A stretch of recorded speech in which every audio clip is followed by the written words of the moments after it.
Каков путь Аллаха, чтобы освободить человечество от греха и позора? Каков путь Аллаха, дающий нам духовное прозрение? Аллах посылал пророков, и у каждого была своя миссия. Но наш учитель и повелитель Иса, мир его нам, сын Майрам, пришел, чтобы осветить этот мир. Он был рожден от чистой девушки, жил непорочной жизнью, не грешил, и Аллах даровал ему множество чудес. Он исцелял больных, воскрешал мертвых, был сострадательным к бедным, женщинам и детям. Он учил людей о царстве Аллаха, которое он обещал. Однажды, когда учитель Иса гулял с учениками, он увидел человека слепого от рождения. Его ученики спросили, по чьей вине этот мужчина слеп? Кто согрешил? Он сам или его родители?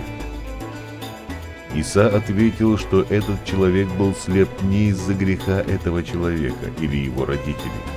Это произошло для того, чтобы на нем были явлены дела Всевышнего. Он сказал: «Я – свет миру». Сказав это, Иса плюнул на землю, смешал слюну с землей и помазал ей глаза слепого.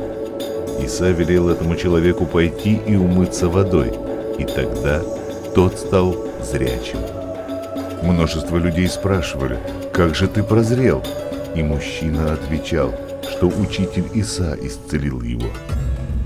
Человека, который раньше был слепым, привели к предводителям иудеев и рассказали, что сделал учитель Иса, а те очень разозлились. Они начали говорить, что учитель Иса не был пророком и что он был грешником, а исцеленный человек ответил: «Грешник он или нет, я не знаю.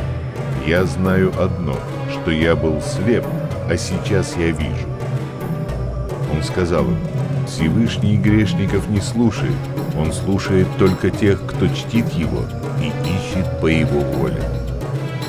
Предводители иудеев были в ярости и выгнали его вон.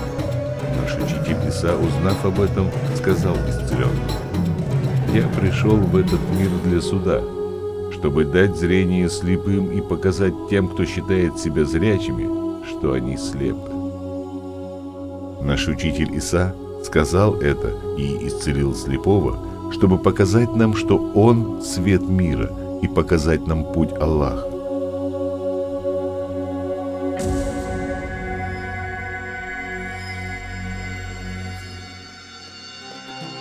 Омыть нас от грехов и дать нам духовное прозрение. Не это ли путь Аллаха для нас сегодня?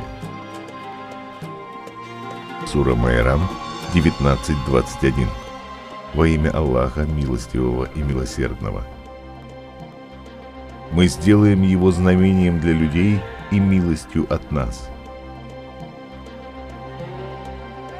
Кто он? Знамение? Милость?